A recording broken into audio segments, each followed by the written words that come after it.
Hai, selamat mendengarkan. Kebohongan tetap kebohongan. Aku masih sakit hati. Aku seperti orang bodoh yang tidak punya harga diri sama sekali. Andai kau berada di posisiku, apakah tidak merasakan sakit? Aku sudah memberikan mahkota aku karena dia suamiku. Menikah siri karena gereba warga, dan aku harus ikhlas menerima takdirku. Namun, kenapa ia terus bersandiwara dengan mengaku sebagai kurir dan tidak punya keluarga? Aku sangat kecewa. Apalagi anak dalam kandunganku sudah pergi. Tidak ada yang bisa diharapkan lagi seperti laki-laki pembohong macam Georgie Van der Les.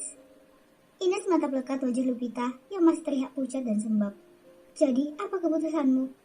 Bola mata Lupita memutar ke sana kemari. Ada keraguan dalam dirinya. Namun bila ingat rasa sakit dibohongi dan merasa dibodohi, ia harus tegar atas sebuah keputusan yang harus ia ambil. Untuk sementara, aku akan menjauh dari Mas Harlan. Aku ingin menenangkan diri dulu dan meluapkan rasa sakit yang menyesakkan dada. Tapi, apa suamimu akan terima dengan keputusanmu? Ingat Lupi, suamimu itu seorang Georgie Van der Les, CEO pemilik perusahaan departemen store, desain interior, real estate property, dan masih banyak lagi perusahaan yang ia miliki. Apa kau akan membuang batu permata begitu saja? Mata Lupita mendelik. Kau pikir aku wanita materialistis yang segalanya bisa dibeli dengan uang? Ini masalah hati dan kepercayaan, Ines. Kau tidak akan pernah mengerti perasaanku. Ines menghela nafas panjang. Ya sudah, kalau keputusanmu sudah bulat. Tapi jangan ada penyesalan atas tindakanmu yang terburu-buru. Aku sebagai sahabat hanya bisa mendoakan yang terbaik untukmu dan Tuan Van der Les.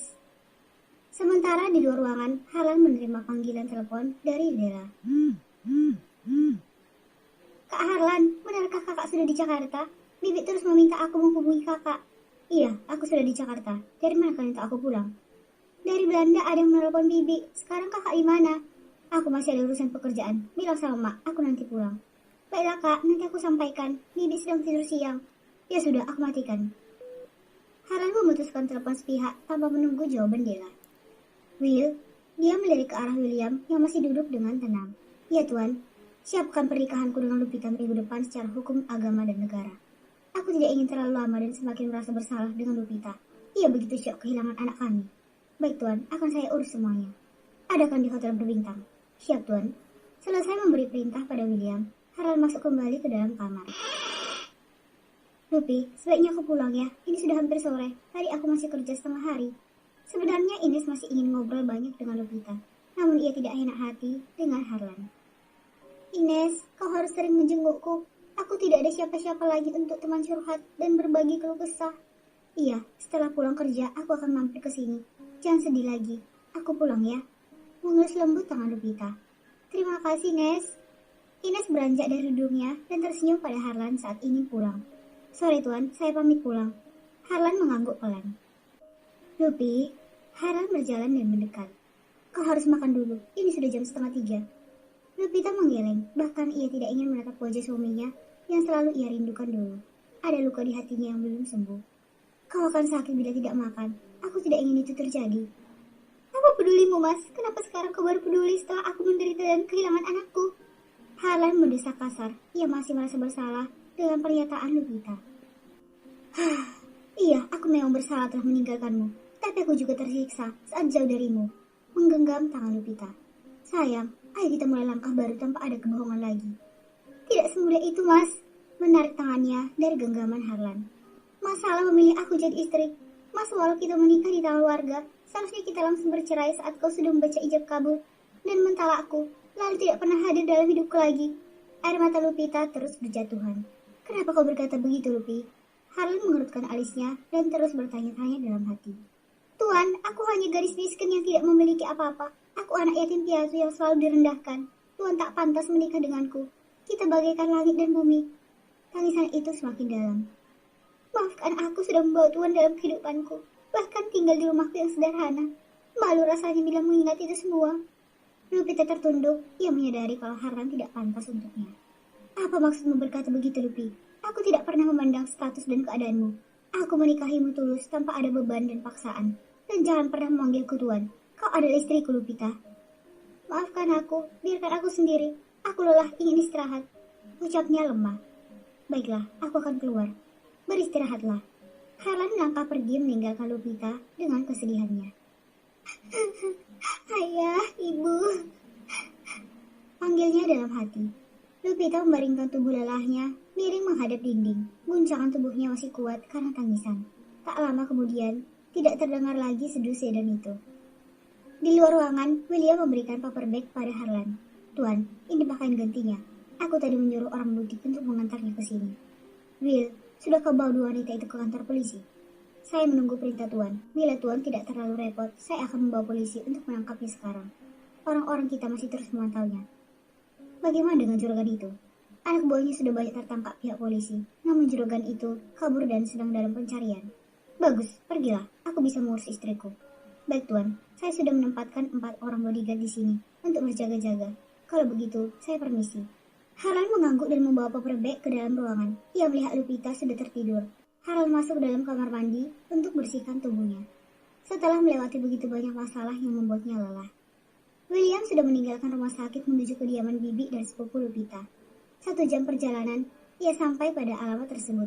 Sambil menunggu petugas polisi, ia bertemu dengan beberapa anak buahnya yang sedang memantau. Tak lama petugas kepolisian datang dengan mobil patroli. William berjalan ke arah kontrakan Surti dan Lolita. Buka pintunya! Teriak William dari depan pintu, yang tentu saja menarik perhatian tetangga sekitar. Apa dia masih di dalam? Tanya William pada bodyguard yang ikut berdiri di sampingnya. Kami terus memantau, dan ia belum keluar dari rumah sejak kemarin. Cepat buka pintunya, atau kami dobrak pintu ini. Teriak William kesal. Sepertinya mereka tidak mau keluar. Lebih baik kita dobrak saja pintunya, Tuan. Kalian benar, lebih baik kita dobrak saja. Sengaja William bicara begitu agar mereka keluar. Ternyata benar. Sebelum William mendobraknya, terdengar suara handle pintu dibuka dari dalam. Maaf Tuan, Anda cari siapa? Kami sedang sakit, jadi lambat membuka pintunya. Ucap wanita separuh baya berperawakan gembul. Gak usah banyak alasan, cepat tangkap mereka. Perintah William pada polisi yang berdiri di belakang William. Apa-apaan ini Tuan? Kenapa kami mau ditangkap? Teriak Surti yang berontak. Ayo, kalian berdua ikut kami ke kantor polisi. Serga seorang polisi yang sudah berada di dalam ruangan bersama anak buahnya. Jangan bawa kami, Pak. Kami berdua salah apa? Tanya Surti yang terlihat ketakutan. Bu, kenapa mereka ingin bawa kita? Lolita merapat di belakang ibunya. Ibu juga tidak tahu. Jangan-jangan... Pikiran Surti mengingat Lupita yang sudah ia jual pada juragan karya kemarin malam. Mengingat itu, ekspresi wajahnya berubah pucat pasi. Ayo cepat, ikut kami sekarang. Bentak polisi. Pak, ampun, jangan bawa kami berdua. Kami orang miskin. Surti memohon dengan derayan air mata. Perbuatan kalian sudah keterlaluan. Kalian sudah menganiaya Nyonya Lupita Vandeles, pemilik perusahaan terbesar di kota ini. Apa? Ucap keduanya bersamaan. Mata keduanya melotot karena terkejut. Apa yang Tuan maksud Lupita keponakan saya? Tanyanya tak percaya. Jantung Surti berdebar tak karuan. Anda tak pantas menyebut Nyonya Vandeles sebagai keponakan. Bentak William penuh kebencian. Pak, tangkap 2 wanita ini dan jebloskan ke dalam penjara.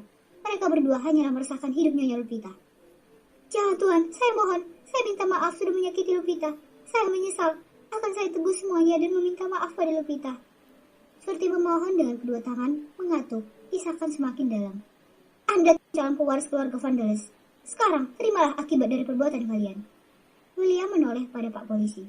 Cepat bawa 2 manusia itu. Saya akan ke kantor polisi untuk menyelesaikan perkara ini. Selesai berbicara, William dan beberapa bodyguardnya pergi meninggalkan kontrakan Surti. Bawa mereka berdua, perintah Pak Polisi pada anak buahnya. Surti dan Lolita diborgol dan dibawa oleh polisi. Mereka berdua meraung-raung dan terus menangis di sepanjang jalan.